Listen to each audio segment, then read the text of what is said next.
Hello guys, welcome back to my channel Unique Code Solution. My name is Vimal and this is my 10th video on Laravel series. तो guys कल हमने देखा था कि blade template क्या होता है, टेम्पलेट ब्लेड फाइल किस तरह से क्रिएट करते हैं और उसमें कंडीशंस और लूप और पीएचपी का यूज़ किस तरह से कर सकते हैं। ठीक है गाइस, तो आज हम देखने वाले हैं कि लारावेल का लेआउट्स टेम्पलेट के थ्रू कैसे क्रिएट करते हैं। ठीक है, तो पहले तो वो समझ लेते हैं कि लेआउट क्या होता है। तो पहले हम ब्राउज़र में चले जाते हैं। यहाँ पे मैं सर्च करता हूँ कोई भी वेबसाइट, लाइक अमेज़न ले लेता हूँ। तो ये आ गई अमेज़न की वेबसाइट,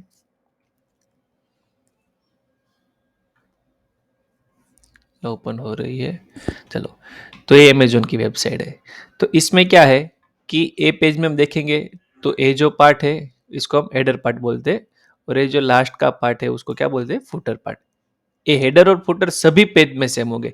अमेज़न की वेबसाइट पूरी की पूरी आप देख लो, कहीं पे भी चले जाओ, कहीं पे भी क्लिक कर लो। चलो यहाँ पे ले लेते हैं, तो ये कंटेंट चेंज हो गया, हेडर वैसा का वैसा रहा, फुटर भी ऐसा ही रहेगा। ठीक है, अब इसमें से किसी एक में चले जाते हैं।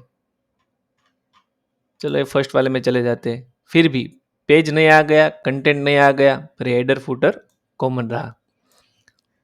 लास्ट में चले जाते हैं। ठीक है, जो हेडर फुटर दोनों है कॉमन रहते। तो हम पीएचपी में क्या करते थे, पीएचपी में हेडर की अलग फाइल बनाते थे, फुटर की अलग फाइल बनाते थे। तो ऊपर पेज के ऊपर यहाँ पे टॉप में हेडर को इंक्लूड करा देते थे, यहाँ पे लास्ट में फुटर को इंक्लूड करा देते थे। ठीक है, तो यही चीज इसमें भी कर सकते हैं, कॉमन है। ठीक है? तो देख लेते हैं पहले। यहाँ पे रिसोर्सेस में जाते हैं, व्यूज में जाते हैं। अभी हम टेम्पलेट क्रिएट कर रहे हैं। तो टेम्पलेट कहाँ पे आएगा, व्यूज में आएगा। यहाँ पे मैं एक फोल्डर बना लेता हूँ, लेआउट्स। ठीक है, इसमें हेडर फुटर की फाइल बना लेता हूँ। हेडर फुटर की फाइल बना लेता हूँ, header dot blade dot PHP. एक और फाइल बना लेता हूँ, footer dot blade dot PHP. ठीक है, ये हमारे हेडर और फुटर तैयार हो गए। अब मैं क्या करता हूँ, नेट पे जाके कोई भी एक सिंपल सा टेम्पलेट ले लेता हूँ, लाइक लॉगिन पेज, बूटस्ट्रैप का एक लॉगिन पेज ले लेता हूँ कहीं से भी। यहाँ से कोड उठा लेता हूँ,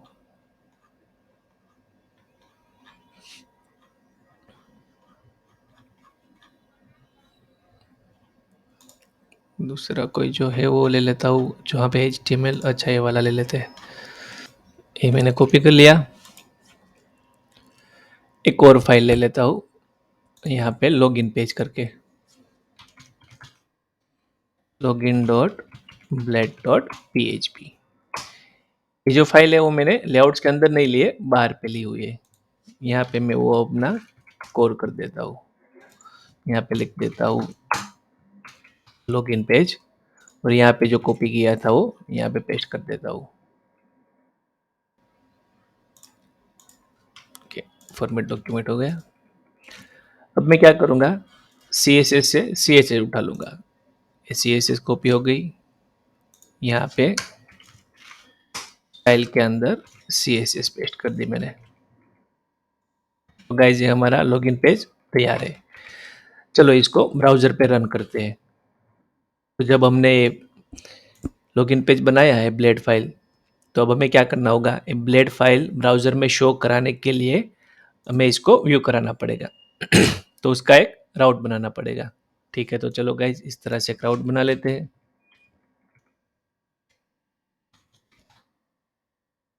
एक काम करते हैं, ये जो टेस्ट वाला राउट है, इंडेक्स पेज, हम इंडेक्स को ही लॉगिन बना देते हैं। ठीक है, तो यहाँ पे मैं लिख देता हूँ लॉगिन पेज, कि जब इंडेक्स मिलेगा तो पहले क्या मिलता था, टेस्ट मिलता था, टेस्ट दिखता था। अब मुझे क्या चाहिए, लॉगिन चाहिए।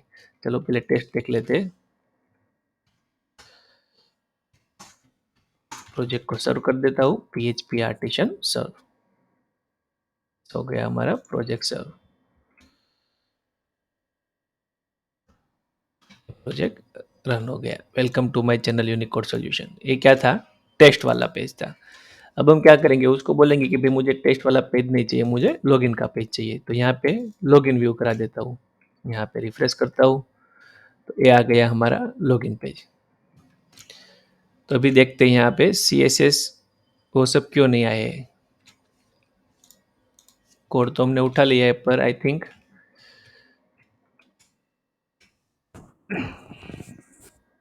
हमने बूटस्ट्रैप की लिंक नहीं ऐड की होगी।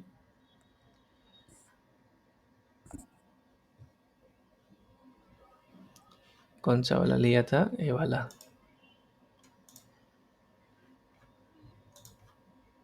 ओके, यहाँ पे बूटस्ट्रैप की लिंक नहीं है। हम लोग क्या करते हैं, बूटस्ट्रैप की लिंक ऐड कर देते हैं।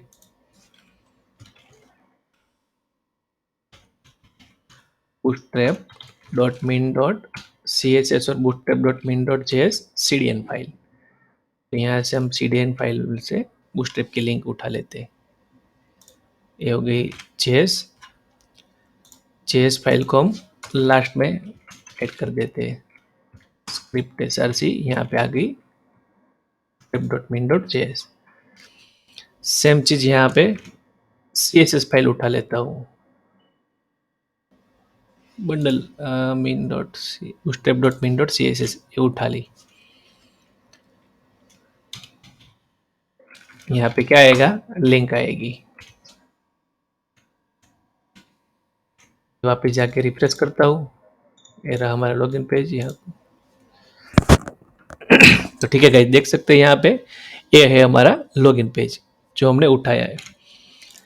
तो हम लोग क्या करते थे कि ये जो हेडर है यहाँ से लेके यहाँ से इसको उठा लेते थे, इसको कट कर देते थे, हेडर पार्ट में रख देते थे। तो ये जो हमारा फुटर है, जहाँ से ये जो फुटर है उसको हमें क्या पे रख देते थे, फुटर पार्ट में। तो अभी जाके देखते हैं कि हमारी डिजाइन बिगड़ गई होगी। ठीक है, तो अभी वापस इसको ठीक करना है तो कैसे करेंगे, पहले कैसे करते थे, ऐसे कि इंक्लूड कर देते थे, इंक्लूड लेआउट्स के अंदर हेडर, लेआउट्स के अंदर फुटर। ये हो गया सेव। देखो गाइस, मिल गई डिजाइन जैसी थी वैसी। तो यही सेम चीज करनी है, पर हमें लेआउट के थ्रू करनी है। लारावेल का ब्लेड में अलग से लेआउट तैयार किया हुआ रहता है, तो वो किस तरह से करते देख लेते हैं। चले जाता हूँ हेडर और फुटर में। अभी मैं क्या करूँगा कि इसको कंट्रोल जेड करके वापस जैसा था वैसा कर देता हूँ। मुझे अभी हेडर फुटर नहीं चाहिए। हेडर फुटर को मैं यहाँ से डिलीट कर देता हूँ। ये हो गया हेडर डिलीट, ये हो गया हमारा फुटर डिलीट। हेडर फुटर के बगैर इस तरह से दिखती थी, तो वैसी की वैसी है। वापिस आएंगे, अभी हम लेआउट्स में जाएंगे, उसमें हम हमारी एप्लीकेशन तैयार करेंगे। इसका नाम लिख देते हैं app.blade.php। app.blade.php आप कोई भी नाम रख सकते हो, ऐसा नहीं कि ऐप ही रखना है। वो तो क्या है कि हमारी एप्लीकेशन है तो हमने ऐप लिख दिया है। ठीक है, एंटर हिट कर देता हूँ, ये हमारी app.blade.php फाइल तैयार है। अभी हमें क्या करना है गाइज, कि ये जो पूरे का पूरा सेक्शन है, सॉरी पूरे का पूरा पेज है, उसको हमें उठा लेना है। इसको कॉपी करता हूँ, पूरे पेज को यहाँ पे पेस्ट कर देता हूँ। अब हमें यहाँ से जो सेक्शन था, जो हमारा कंटेंट है, उसको हटा देना है। ये हमारा कंटेंट हट गया है। ठीक है, अब मुझे हेडर फुटर अलग से कोई करने की जरूरत नहीं है। यहाँ पे मुझे सिर्फ इल्ड ऐसा लिखना है। इल्ड, इसमें मैं अपना कुछ भी नाम रख सकता हूँ। जैसे कि हमने यहाँ पे कंटेंट उठाया है, तो यहाँ पे मैं लिख देता हूँ कंटेंट, यहाँ से कंटेंट। ठीक है, अब हमारा लेआउट किस तरह से तैयार होगा। अब यहाँ पे क्या करेंगे, लॉगिन पेज में ये पूरा हटा देंगे, सिर्फ हम कंटेंट ही रखेंगे, सिर्फ कंटेंट ही रखेंगे। ठीक है, तो यहाँ से हमें एक्सटेंड करना रहेगा। एक्सटेंड में क्या रहेगा, जो हमारा ऐप है उसको उसका पाथ देना है हमें। एक्सटेंड में तो हमारा कहाँ पे लेआउट्स के अंदर ऐप है, जो हमारा ऐप है उसका पाथ है लेआउट डॉट ऐप, ठीक है, मीन्स लेआउट्स के अंदर ऐप नाम की ब्लेड फाइल है। तो यहाँ आ गया एक्सटेंड। अब हमें क्या करना है, अब यहाँ पे हमें लिखना है at the rate section. Section start हुआ, जैसे कि हमने कल देखा था कि कंडीशन हम किस तरह से यूज कर सकते थे कि कंडीशन स्टार्ट कंडीशन एंड। यहाँ पे for each start for each and, PHP start PHP and. Same इसी तरह से हम यहाँ पे लिखना है section start section and, means and section. यहाँ पे कौन सा सेक्शन आएगा, तो यहाँ पे आएगा कंटेंट। क्यों, क्योंकि हमने यहाँ पे कंटेंट नाम दिया था कि ये जो कंटेंट है यहाँ पे कंटेंट आना चाहिए, ठीक है। और यहाँ पे हमने क्या लिखा है, एक्सटेंड लेआउट डॉट ऐप। तो लेआउट्स डॉट ऐप है वो पूरे का पूरा ऐप पेज यहाँ पे आ जाएगा, पूरा पेज यहाँ पे आ जाएगा। एक्सटेंड करने से वो पूरा पेज यहाँ से यहाँ एक्सटेंड हो जाएगा। अब पूरा पेज तो आ गया, पर हमें क्या करना था, सेक्शन तो बीच में लिखना था, पर यहाँ पे तो हम सेक्शन एंड में लिख रहे हैं। तो पहले तो ये जो हमारा सेक्शन का कोड है कंटेंट, उसको सेक्शन कंटेंट के अंदर डाल देते हैं, ठीक है। सेव कर देता हूँ, यहाँ पे जाके रिफ्रेश करता हूँ। पहले तो एक्सटेंड हटा देता हूँ और यहाँ पे देखते हैं कि किस तरह से दिखता है। कुछ नहीं दिख रहा है, ब्लैंक पेज है। अब मैं क्या करता हूँ, यहाँ पे एक्सटेंड लगा देता हूँ लेआउट्स के अंदर ऐप। इसका मतलब क्या है कि ये पूरा पेज यहाँ पे आ गया, और यहाँ पे जो इल्ड करके कंटेंट लिखा था और यहाँ पे सेक्शन कंटेंट लिखा है, तो उसका मतलब ये है ये पूरा कोड उठा के यहाँ पे रख देना है। वो लारावेल अपने आप कर लेता है, अपने आप ब्लेड मैनेज कर लेता है। अभी मैं रिफ्रेश करूंगा, ठीक है गाइज, मिल गया हमारा पेज। तो इस तरह से होता है टेम्पलेट सेट। और कुछ चीजें हैं, जैसे कि अभी हमें क्या करना है कि सभी पेज में हम इस तरह का कंटेंट यूज कर सकते हैं, इस तरह का टेम्पलेट सेट कर सकते हैं। पर दिक्कत क्या रहेगी कि जैसे कि हमने अमेजोन पे देखा था कि कई सारे पेज है, तो ऐसा भी हो सकता है कि सारे पेज की CSS फाइल है, JS फाइल है, वो हमें सब CSS और सब JS फाइल सब पेज में नहीं चाहिए। कोई JS फाइल इसमें चाहिए, कोई JS फाइल उसमें चाहिए, ठीक है। जैसे कि हम किसी का प्लगइन यूज करते हैं, जैसे कि सिलेक्ट टू यूज करते हैं, पर मेरे ऐप पेज में सिलेक्ट टू की रिक्वायरमेंट है पर दूसरे पेज में नहीं है। तो अगर हम यहाँ पे सारी स्क्रिप्ट ऐसे ऐसे ऐसे करके लिख देंगे तो खामखा लोड करेगी, ठीक है। और कई जगह पे इश्यू भी आएगा वो अलग से। तो हमें क्या करना है कि यही पेज में हमें स्क्रिप्ट ऐड करनी है। तो एक तो हम यहाँ से स्क्रिप्ट ऐड कर सकते हैं, ठीक है, पर एक कोई राइट वे नहीं है। क्योंकि अगर मैंने यहाँ पे कुछ स्क्रिप्ट इस तरह से ऐड की है कि जिसको jQuery की रिक्वायरमेंट थी, पर jQuery की फाइल तो यहाँ पे आ रही है, तो ये जो हमारा कंटेंट है ये स्क्रिप्ट कहाँ पे आएगी, ये जो कंटेंट है वहां पे। तो ये स्क्रिप्ट मेरी यहाँ पे आएगी, जबकि मेरी jQuery तो यहाँ पे थी।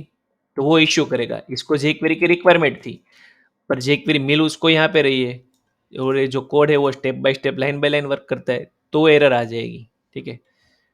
इसको किस तरह से यूज कर सकते हैं, चलो इसका एग्जांपल भी ले लेते हैं। एक jQuery की फाइल में ले लेता हूँ,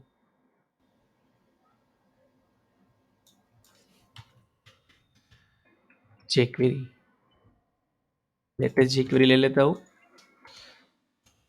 स्क्रिप्ट लिख देता हूँ। यहाँ पे मेरी jQuery की फाइल आ गई। अब मैं यहाँ पे jQuery का कोड करता हूँ, स्क्रिप्ट डॉलर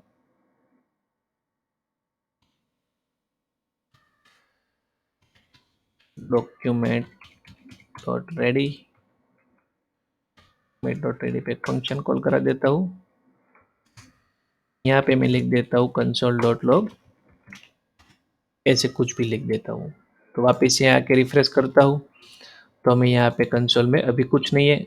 रिफ्रेश करता हूँ तो हमें क्या मिला, 1 2 3 जो हमने कंसोल किया था वो, ठीक है। यहाँ पे मैं 2 2 कर देता हूँ, तो हमें वहाँ पे वो मिल जाएगा, ठीक है गाइज। तो अगर इस स्क्रिप्ट मैंने यहाँ पे यूज की है, ठीक है, इस स्क्रिप्ट को मैं यहाँ पे रखता हूँ jQuery के ऊपर, रिफ्रेश करता हूँ, क्या गया, हमें एरर मिल गई कि dollar is not defined. Dollar क्यों नहीं डिफाइन हो रहा है? क्योंकि डॉलर है वो jQuery को रिप्रेजेंट करता है, पर jQuery हमारे यहाँ पर है। अगर मैं इस चीज़ को यहाँ लिख दूँ तो उससे कोई दिक्कत नहीं है, वो वर्किंग करेगी। वापिस से ऊपर लिख देता हूँ तो वो वर्किंग नहीं करेगी। सेम चीज इसको उठा के मैं यहाँ पे लिख देता हूँ स्क्रिप्ट के अंदर, सेव। यहाँ पे कोई एरर नहीं दिख रही है, कोड परफेक्ट है, कोई दिक्कत नहीं। यहाँ पे रिफ्रेश करता हूँ, देखो आ गई एरर। अभी इसके रिसोर्स पेज में जाता हूँ, रिसोर्स देखते हैं तो यहाँ पे हम देख सकते हैं ये हमारा कोड यहाँ पे आ चुका है। पर दिक्कत क्या है, जे क्वेरी के ऊपर आया है, इसकी वजह से एरर शो कर रहा है। ठीक है, तो ये चीज़ तो रॉन्ग है। तो हम कैसे करेंगे, इस तरह से करते हैं, चलो देखते हैं। फिर भी एरर आ रहा है, देखा हमने इसको क्या किया, इसके कंटेंट के नीचे लिख दिया, सेक्शन के नीचे लिख दिया, फिर भी एरर आ रहा है। तो ये किस तरह से मैनेज होता है? ठीक है, चलो देखते हैं। तो अभी हमें क्या करना है कि सपोज ये स्क्रिप्ट है, इसी पेज के दूसरे पेज की स्क्रिप्ट तो दूसरे पेज में होगी, तो उसको क्या करना है, यहाँ से हमें स्क्रिप्ट को पुश करना है। ठीक है, तो चलो यहाँ से पुश कर देते हैं, तो सेम चीज आएगी,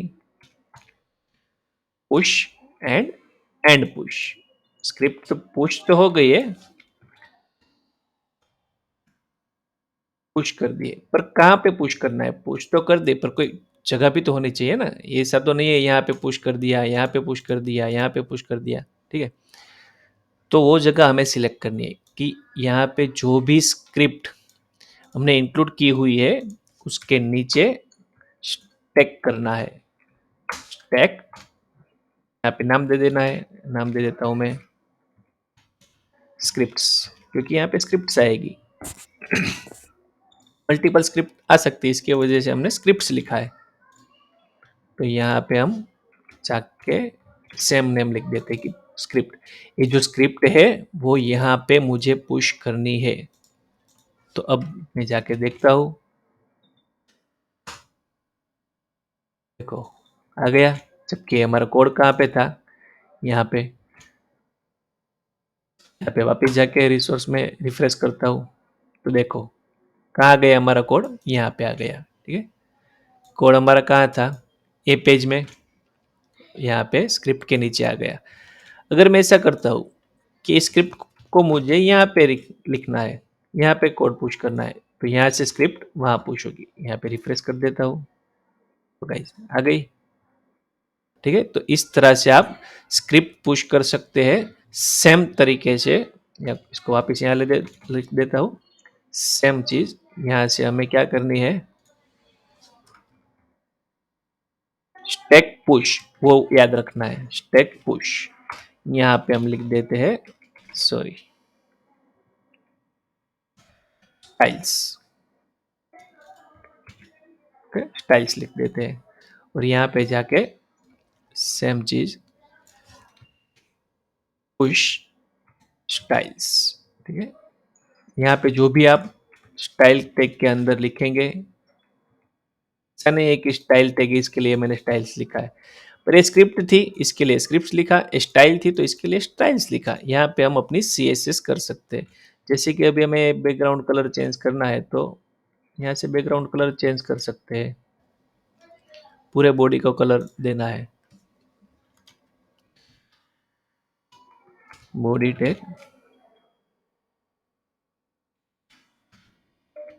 बैकग्राउंड कलर हम अभी येलो दे देते हैं, प्रेस करेंगे, येलो कलर क्यों नहीं आया देख लेते हैं, कुछ और CSS लग रही होगी वहाँ पे। देखो यहाँ पे ऑलरेडी CSS दी हुई है, तो अगर हमें ये CSS लगानी है तो इसको हमें सिंपल है, इंपॉर्टेंट कर देना है कि भाई आपने जो भी लगाई है उसको स्किप कर दो, मेरा वाला इंपॉर्टेंट है, ये लिख दो इंपॉर्टेंट। वापिस से रिफ्रेश करता हूँ, फिर क्यों नहीं लगी, क्योंकि उसने वहाँ पर भी इंपॉर्टेंट दी हुई होगी।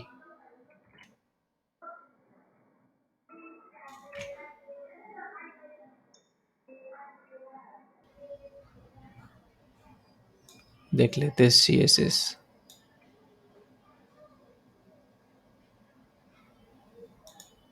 देखो ये, इसको हम हटा देते हैं तो हमारी CSS यहाँ पे आ गई है। तो क्या है कि उसने इनलाइन CSS दी हुई है और वो भी इम्पोर्टेंट दी हुई है। ठीक है, तो हम लोग वो वाली CSS नहीं दे सकते। हमें बॉडी में दी है तो क्या हो रहा है, ओके, अच्छा ओके, इसने इसको सेक्शन सेक्शन में दी हुई है, तो हम क्या करेंगे, सेक्शन को दे देंगे। दिक्कत क्या आ रही थी कि हमने पूरी बॉडी में येलो कलर तो दे दिया, तो येलो कलर आ गया था। उसके बाद यहाँ पे येलो कलर मिलने के बाद यहाँ पे आता है, तो ये पूरा सेक्शन को इसने ए वाला कलर दिया था, तो इसकी वजह से ओवरराइट हो रहा था। बाकी हमारी CSS तो लगी रही थी। चलो बॉडी के बजाय हम सेक्शन को दे देते हैं, तो क्या है, ओवरराइट नहीं होगी, हमारी इंपॉर्टेंट वाली आएगी। आप इससे रिफ्रेश करता हूँ, देख सकते हो गाइज, ये वाली हमारी CSS आ चुकी है यहाँ पे। एक कोड कहाँ पे आएगा, यहाँ पे पुश होगा। स्टैक पुश याद रखना है आपको, और ये इल्ड और सेक्शन याद रखना है। ठीक है, ऐसा नहीं है कि इल्ड यहीं पे लिख सकते हैं, यहाँ पे यहाँ पे भी इल्ड लिख सकते हैं, और यहाँ पे तो हमें सेक्शन लिखना पड़ेगा। सेक्शन स्क्रिप्ट, सेक्शन स्टाइल, पर वो क्या है कि वो कॉमन कॉमन हो जाता है। तो हम लोग क्या करेंगे, थोड़ा डिफरेंट रखते हैं, जो वे है उसी में चलते हैं। ठीक है, तो अभी हम यहाँ पे भी लिख सकते हैं, ऊपर भी लिख सकते हैं, पर हम जो चीज़ फॉलो करते हैं स्ट्रक्चर, वो फॉलो करेंगे कि भाई स्टाइल ऊपर लिखेंगे, स्क्रिप्ट नीचे लिखेंगे, तो क्या है कि आसानी रहेगी। डेवलपर है तो यहाँ पे काम करेगा, डिजाइनर है तो यहाँ पे काम करेगा, तो किसी को परेशानी नहीं होगी। ठीक है गाइज, तो ये है हमारा टेम्पलेट। तो ठीक है गाइज, आज के लिए इतना ही। अगर आपको मेरा वीडियो पसंद आया तो प्लीज़ लाइक कीजिए, सब्सक्राइब कीजिए और फॉलो कीजिए। अभी तक आपने मेरे चैनल को फॉलो नहीं किया तो प्लीज़ गाइज फॉलो कीजिए। Thank you for watching, bye bye.